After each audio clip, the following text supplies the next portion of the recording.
Dialog di Masjid Jamiatul Khair. Keberadaan malaikat. Bagian kedua. Ya, alhamdulillah kita di acara ini menurut saya sangat menarik sekali karena metodologi yang dibawakan Ustaz ini, kalau yang populer sekarang ini adalah storytelling. Artinya membawakan data informasi yang diolah menjadi cerita ya. Jadi dia menariknya di situ. Ya.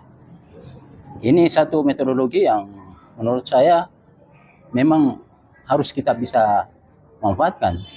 Ya. Oleh karena itu saya ingin ke malaikat yang pertama itu malaikat Jibril ya. Yeah. Seperti kita tahu semua bahwa malaikat Jibril ini yang menurunkan ayat-ayat dari Allah Subhanahu wa taala sebagai perantara kepada Nabi kita Muhammad sallallahu alaihi wasallam. Dan ayat dibawakan itu sebagaimana tercatat dalam Al-Qur'an itu adalah semuanya ilmu. Baik ilmu dunia maupun ilmu akhirat. Jadi menurut pikiran saya, malaikat Jibril ini juga adalah punya tugasnya itu menyebarkan ilmu dari Allah Subhanahu wa taala. Ya, yang sekarang tercatat dalam Al-Qur'an. Mungkin di riwayat lain barangkali ada, cuma kan terlalu panjang juga kalau diulas semua ya. Yeah. Ya, karena pernah saya dengar juga satu siaran di media sosial itu bahwa tugas Jibril itu dalam bidang penyebaran ilmu pengetahuan. Dan ternyata memang apa yang ada dalam Al-Qur'an itu lengkap sudah, bahwa ilmu-ilmu duniawi itu ada semua di situ, tinggal manusia mengembangkannya sesuai dengan akal pikirannya.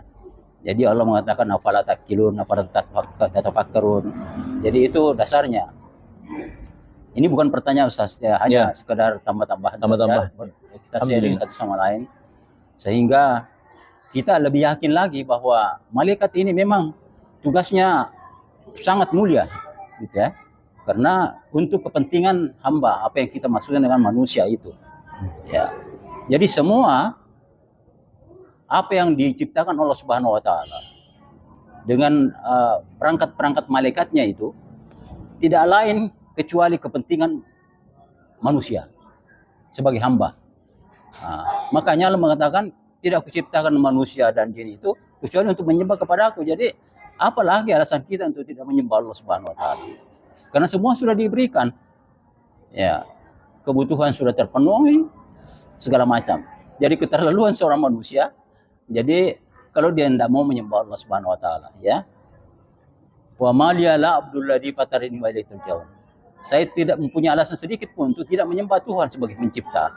Jadi itu dasarnya. Sehingga saya pikir ini penting sekali. Apa yang dibawakan Ustaz ini menurut saya luar biasa ya. Dan memang perlu kita mengenal itu para malaikat itu yang tadi ya. Ada 10 ya Ustaz ya? Iya. Oh, alhamdulillah. Itu satu.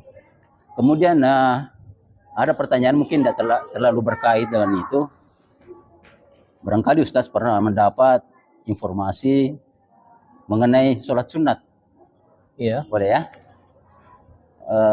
Pertanyaannya begini. Kenapa sholat sunat itu tidak ada di waktu asar? Ya kan? Selepas asar. Ya. Sudah asar dan sebelum asar tidak ada. Mungkin ada alasannya barangkali kalau yang berkaitan dengan pikiran kita. Nah, yang ini pertanyaannya barangkali Ustaz pernah mendengarkan kira-kira artinya pemikiran secara manusia kalau memang tidak ada hadisnya ya. Ya. Ya. Itu saya mungkin sedikit Ustaz. Terima kasih. Assalamualaikum warahmatullahi wabarakatuh. Karena waktu-waktu yang dilarang oleh Allah untuk sholat itu di hadisnya memang ada, termasuk ba'da asar. Selepas sholat asar tidak boleh sholat. Karena itu waktu tenggelamnya matahari. Ini walau alam, mungkin di antara sebabnya terbitnya matahari dan terbenamnya matahari itu waktu penyembahannya orang-orang Majusi, orang-orang penyembah api pada masa itu. Mungkin itu di antara sebab larangannya. Tapi walau alam, yang jelas memang di hadis itu memang waktu-waktu yang dilarang untuk sholat itu selepas sholat asar, kemudian selepas sholat subuh, kemudian pas matahari berada di tengah atas itu di ubun-ubun. Jadi nanti kalau bergeser sedikit baru bisa apa itu namanya sholat sunnah atau sholat lainnya. Wallahu a'lam. Assalamualaikum warahmatullahi wabarakatuh. Waalaikumsalam. Saya ingin ini mengomentari tentang cara kerja malaikat. Satu tapi di tempat-tempat beda, dan jadi ini sebenarnya kalau menurut pendapat saya ini kerja sistem. Sesuai pengalaman kami kalau di studio, ya satu drama itu sekian durasinya umpamanya 60 menit sudah diprogram. Pada menit sekian lampu menyala demikian. Jadi sudah jadi sistem. Ya. Jadi kerja sistem sudah diprogramkan sehingga secara otomatis pada jalan itu tanpa lagi jalan sendiri. Itu sistem umpamanya lighting, sistem lighting dengan sistem digital. Yang saya kagumi ini mereka orang-orang sahabat itu belum ada perbandingan tentang itu, mereka imani. Ya imani. Sekarang ini seperti tangan jadi saksi, kaki jadi saksi. Sebenarnya kan sistem video itu. Ya. Di saat itu kan mulut tidak bicara, tapi tangan yang berbicara. Jadi picture talk more than words. Orang Inggris katakan itu.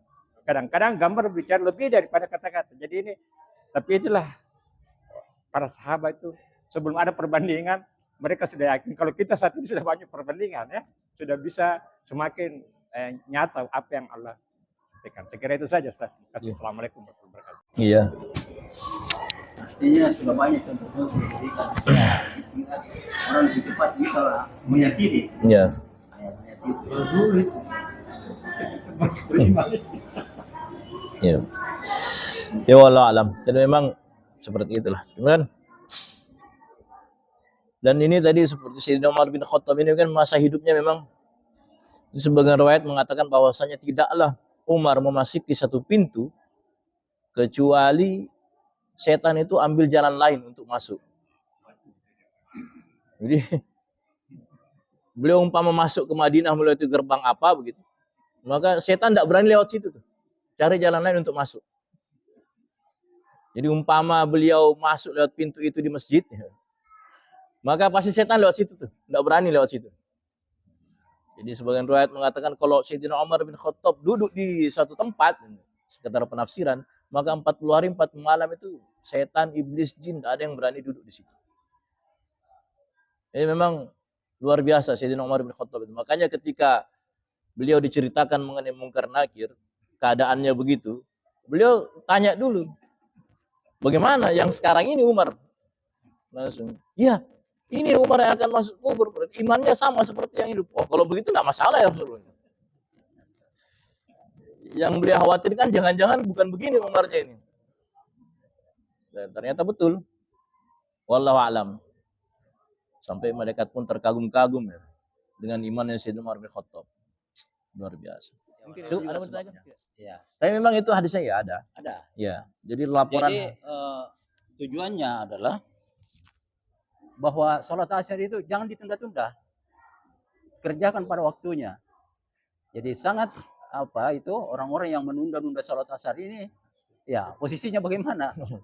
Ya, malaikat sudah melapor baru dia kerjakan bagaimana bisa. Nah, itu salah satu hikmah mungkin dari ya. Secara pemikiran ya logik toh. Ya Allah. Ya. Tapi kalau Ustaz mengatakan ada hadisnya memang ya. Ya memang ada larangan. Ada kaitannya ya. Ya. Wallahu a'lam. Ya. Ya. Kita ya. Assalamualaikum. Waalaikumsalam. Memang ada laporan harian malaikat tuh, asar, ada laporan mingguan setiap hari Jumat kalau tidak salah. Ada laporan bulanannya, ada juga laporan tahunannya di malam nisfu Sya'ban tuh. Jadi mirip-mirip seperti kita kerja sistem itu. Laporan harian, laporan mingguan, laporan tahunan, laporan bulanan. Wallahu a'lam. Ya. Ada yang mau ditanyakan lagi, Pak? Iya. Assalamualaikum warahmatullahi wabarakatuh. Waalaikumsalam warahmatullahi wabarakatuh. Mengenai iman terhadap malaikat ini kan kita merespon juga dengan beradab kepada malaikat, Ustadz. Dan ada adab yang pernah saya dengar bahwa ketika kita meludah ini, sebaiknya kita meludahnya ke kiri saja. Jangan ke depan, jangan ke kanan, tapi meludahnya ke arah kiri. Jadi apakah memang itu malaikat tidak ada di sebelah kiri kita, Ustadz? Sedangkan kan saya pikir juga bahwa kita kan punya malaikat pribadi ini di kanan dan di kiri kita, Ustaz. Demikian. Terus yang kedua, apakah malaikat yang di kanan dan di kiri kita ini juga akan ikut masuk ke dalam toilet ketika kita masuk toilet, ataukah juga berada menunggu di luar, Ustaz? Makasih banyak, Ustaz. Assalamualaikum warahmatullahi wabarakatuh. Waalaikumsalam. Iya. Jadi maksudnya itu Raqibun Atid itu, Raqib itu kan dalam apa itu namanya? Ini tidak diketahui nama sebenarnya siapa ini. Raqib Atid ini memang di Al-Qur'an ditulis. Sebagian ayat mengatakan kiraman katibin. Nah, terus siapakah itu? Kita hanya wajib mengimani saja ini. Karena memang Raqib Atid ini sifatnya. Raqib itu yang senantiasa hadir. Kalau Atid itu tidak pernah absen itu. Senantiasa mengawasi. Jadi apakah letaknya di kanan dan kiri, harus selalu di kanan dan kiri kita? Ya tidaklah. Dalam artian apakah ikut terus juga tidak. Cuman mengawasi. Kalau mengawasi itu kan tidak mesti di kanan di kiri. Cuman kita nampak terus sama dia tuh. Siap mencatat, siap ini. Kanan dan kiri itu mirip begitu. CCTV. Kanan dan kiri itu hanya apa itu namanya? Kelihatannya seperti ungkapan. Kalau kanan kan kebaikan, kiri keburukan. Adab meludah kan ke sebelah kiri. Setahu saya wallahu alam, yang tidak boleh itu dimakruhkan itu meludah kalau kita meludah ke arah kiblat. Nah, itu yang dimakruhkan setahu saya. Jadi kalau mau meludah, lihat-lihat dulu kita ke arah mana nih. Jangan ke kiblat. Nah, itu senang ke kiri. Itu saja sih. Kemudian kan ludah itu kan perkara yang kotor. Bagusnya dibuang ke kiri. Kira-kira begitu tafaulnya tuh. Adapun malaikat, ada malaikat mengawasi semua segala macam. Kalau mengawasi itu nggak mesti di kanan di kiri kan. Jangan dia cuma mencatat tempatnya di mana, wallahu a'lam. Ya, kira-kira begitu. Apanya, Pak? Nah, makanya lewat CCTV maksudnya kan enggak mesti ikut terus sama kita gitu. Dalam artian kalau mengawasi kan sama seperti Bapak bilang, di studio saja diawasi semua satu ruangan bisa. Dia mau ke toilet, dia mau kemana kelihatan tuh. Apalagi sekarang. Ya, wallahu alam.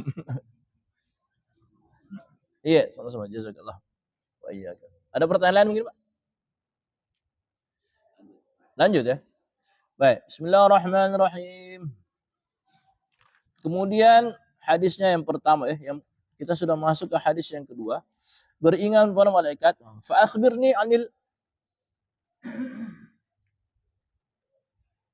iman, kemudian ihsan. Fa akhbirni anil ihsan. Malaikat Jibril katakan, wahai Rasulullah, kabarkan aku apa itu ihsan. Qala, maka beliau bersabda, an ta'budallaha ka'annaka tarahu fa illam yakun tarahu fa innaka yaraka. Rasulullah katakan ihsan itu apa? Engkau menyembah Allah seolah-olah engkau melihat Allah. Karena apabila tidak begitu, sesungguhnya Allah itu apa? Melihat engkau atau mengawasi engkau, bisa dibilang tadi. Wallahu alam. Jadi ini maksudnya apa? Jadi setelah Islam diterangkan amalnya, kemudian iman. Nah, inilah puncak tertinggi dalam ibadah itu ihsan.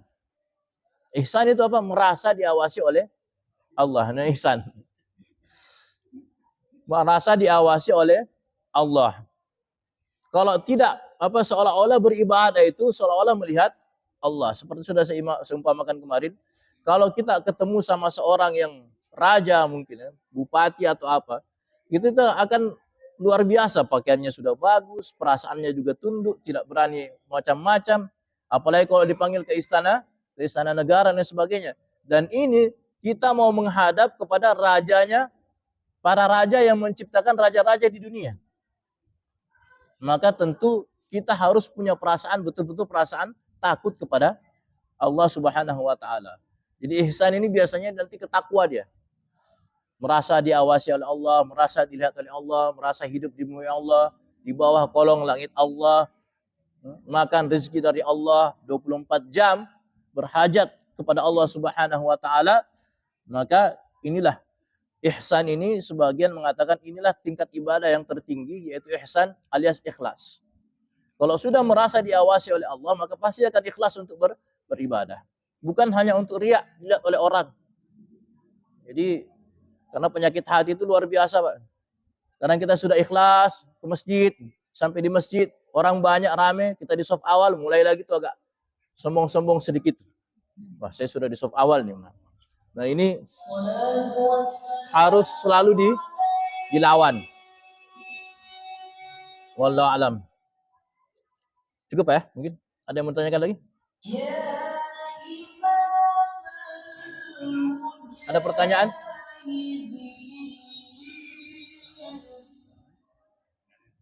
Nah, Adam ya. Ya. Nah, kemudian seolah-olah melihat Allah, Pak ya.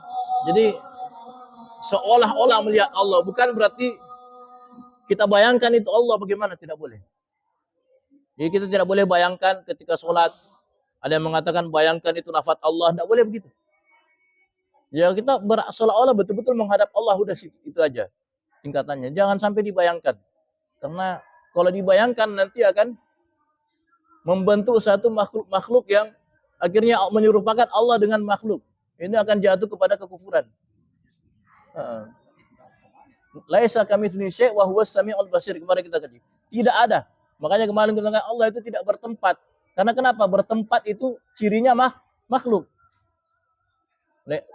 Kalau kita katakan Allah bertempat, ini bertentangan dengan ayat ini. Laisa kamitslihi syai'. Allah tidak serupa dengan apapun. Maka apapun bayangan kita mengenai Allah yang terlintas dalam hati, itu Allah tidak seperti itu.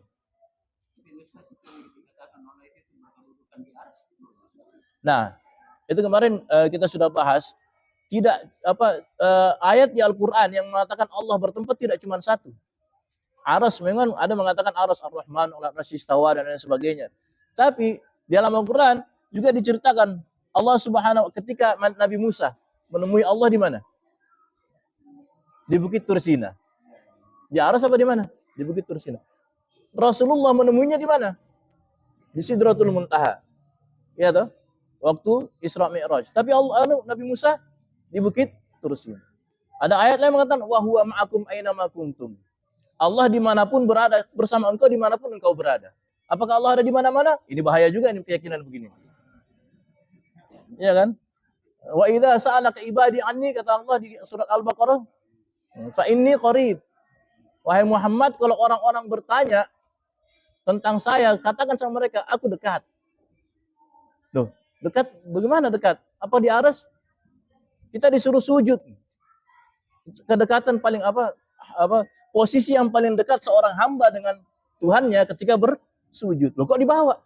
Katanya Allah di Arsy. Nah, semuanya dikembalikan kepada ayat ini kata para ulama. Laisa kamitslihi syai'. Allah tidak serupa dengan apapun. Maka Allah tidak bertempat. Karena tidak cuma satu ayat mengatakan Allah bertempat. Kalau digabungkan semua jadinya, wah kalau begitu Allah di mana-mana, repot juga nih keyakinan begini nih. Kan begitu. Wallahu a'lam. Jadi seperti itu keyakinannya Ahlus Sunnah wal Jamaah. Dan ini banyak ini. Wa idza sa'alaka ibadi fa inni qarib. Terus Allah itu lebih dekat daripada urat leher kan begitu. Di mana Allah kalau begitu? Apakah di dalam kita atau bagaimana? Nah, ini nanti jadi keyakinannya saudara-saudara Nasrani keyakinannya begini nih. Masuk menjelma menjadi manusia. Dan lagi ceritanya itu. Bahaya kalau begitu. Makanya kesimpulannya Allah tidak bertempat. Kalau dalam kitab-kitabnya teman-teman yang belajar tauhid itu kelas 1, kelas 2, apapun yang engkau bayangkan terlintas dalam hatimu, di otakmu tentang Allah, Allah tidak seperti itu. Titik. Kenapa? Laisa kamitslihi syai' wa huwas samiul basir. Ayatnya jelas. Wallahu a'lam. Karena kita aja sholat loh menghadap ke kiblat. Doa tapi menghadap ke atas tangannya. Tapi sholat menghadap ke kiblat. Sujud paling dekat. Kan banyak. Baitullah. Baitullah itu apa? Rumah Allah atau Ka'bah Mekah. Apakah Baitullah rumah Allah? Allah ada di situ, rumahnya Allah? Tidak. Itu semua majaz. Majaz. Dia bahasa Arab itu majaz juga dipakai. Sama seperti kita besar pasak daripada yang sebuah lemari. Apa lemari itu buah? Kan begitu. seorang malaikat. Oh, orang kok malaikat? Kan begitu. Itu semua majas. Wallahu alam. Ada yang mau ditanyakan lagi, Pak? Tutup ya? Masya Allah. Terus kita tutup dulu. Kita lanjut lagi 2 minggu ke depannya. Semoga Allah istiqomahkan. Semoga Allah terima yang sedikit ini. Subhanallah bihamdihi, subhanaka wa bihamdika, asyhadu an la ilaha illa anta, astaghfiruka wa atubu ilaik. Assalamualaikum warahmatullahi wabarakatuh.